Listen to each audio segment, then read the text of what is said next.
Untuk informasi lebih lengkap dan berita terkait, klik link yang ada dalam deskripsi. Dan jangan lupa untuk install aplikasi CNBC Indonesia di App Store dan juga Play Store. Jangan lupa subscribe ya. Ya, di bawah kepemimpinan Presiden Joko Widodo, BUMN dijadikan sebagai mesin pendorong pertumbuhan ekonomi nasional. Namun sayangnya cita-cita mulia itu justru membuat korporasi pelat merah RI harus menanggung utang yang membengkak.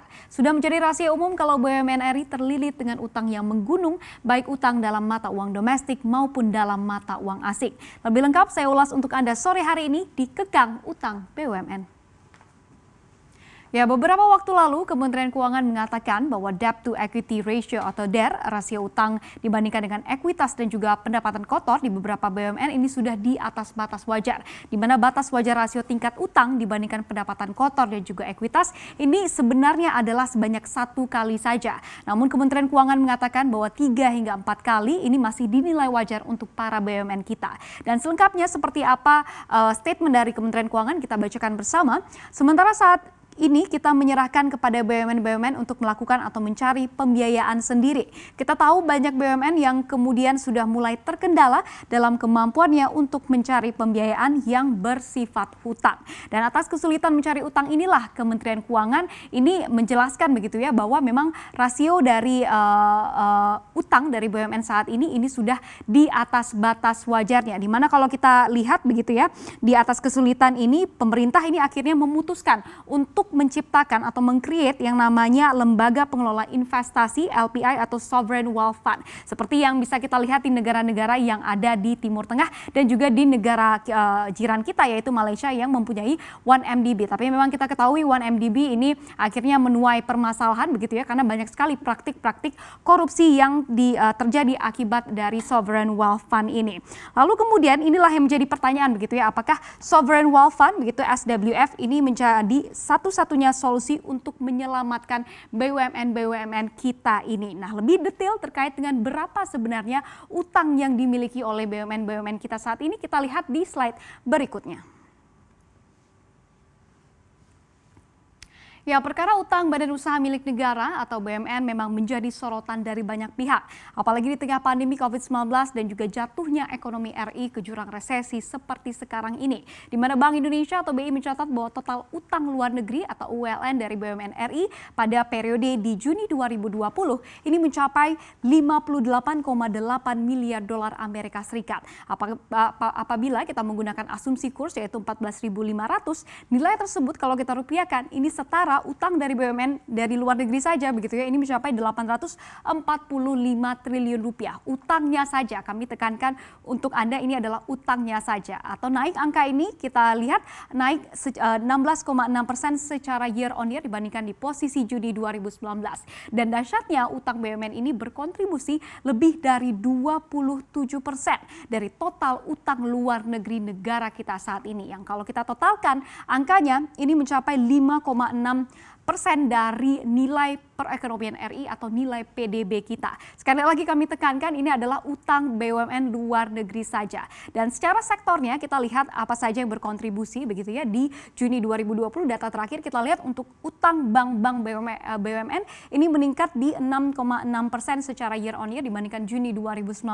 Sementara utang dari lembaga non keuangan inilah yang membengkak begitu ya, sangat tebal sekali yaitu di 29,5% secara year on year dibandingkan Juni 2019.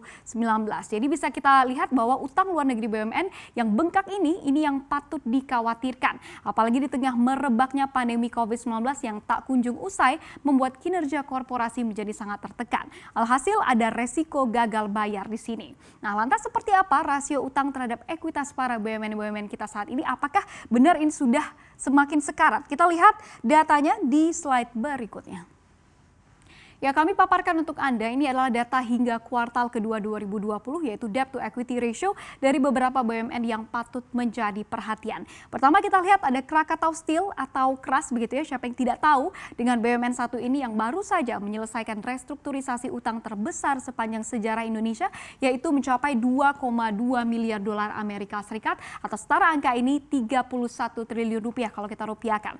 Namun restrukturisasi ini masih membuat DER dari KRAS ini berada pada level yang mengkhawatirkan yaitu 6,05 kali ya, dari batas wajar yang ditetapkan oleh Kemenq, yaitu di 3 hingga 4 kali. Kemudian kita lihat ada juga BUMN infrastruktur begitu ya, di sini BUMN konstruksi yang juga hutangnya menggunung. Kita lihat untuk Waskita Karya di posisi 2019 di 3,21 kali menjadi 3,42 kali di kuartal ke-2 2020. Lalu kemudian PT PP Properti ini dari 2019 di 2,2 kali menjadi 2,9 kali pada kuartal ke-2 2020. Dan kita lihat untuk PT Wijaya Karya atau Wika ini juga utangnya membengkak begitu ya, dari 2,2 kali di 2019 menjadi 2,7 kali di kuartal ke-2 2020. Lalu kemudian PT PP ini juga demikian dari 2,41 kali menjadi 2,81 kali. PT Adikarya ini juga membengkak cukup signifikan begitu ya kalau kita lihat peningkatannya, yaitu di 2019 di 4,3 kali, yaitu sudah melebihi batas wajar menjadi 5,76 kali dari batas wajarnya, dan ini adalah rasio utangnya begitu ya. Dan tingginya utang BUMN konstruksi ini menjadi cerminan besarnya dorongan pertumbuhan pembangunan infrastruktur di era Presiden Joko Widodo ini, sehingga perseroan ini membutuhkan bantuan dana dari investor dari dalam dan juga dari luar negeri, di mana pada tahun 2015 total utang BUMN Karya ini berada sekitar di angka 80 triliun rupiah, dan pada tahun 2019 kalau kita lihat di akhirnya ini bertambah di kisaran 218 triliun, lebih dari 2 kali lipat dari posisi di tahun 2015 lalu. Dan besarnya utang ini pastinya membuat semua sektor kesulitan di tengah pandemi ini. Kita ketahui banyak proyek-proyek infrastruktur yang sempat terhenti, tertunda begitu ya.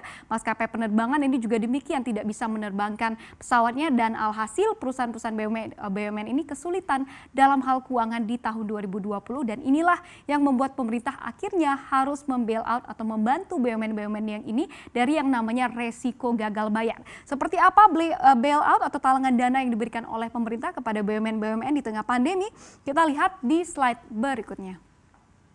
Ya, akibat pandemi, pemerintah harus mengeluarkan dana yang fantastis. Kalau kita totalkan, ini mencapai 152 triliun rupiah, begitu ya, bantuan dari pemerintah untuk membantu BUMN yang ada saat ini agar tak bermasalah dalam hal keuangan. Di antaranya kita lihat yaitu Krakatau Steel, begitu ya, yang utangnya paling besar tadi. Ini ternyata juga dibantu oleh pemerintah berupa dana talangan mencapai 3 triliun rupiah, di mana Direktur Utama dari Krakatau Steel yaitu Silmi Karim mengungkapkan bahwa dana itu akan digunakan untuk menjaga industri hilir dan juga industri pengguna baja agar tetap dapat beroperasi walaupun di tengah pandemi.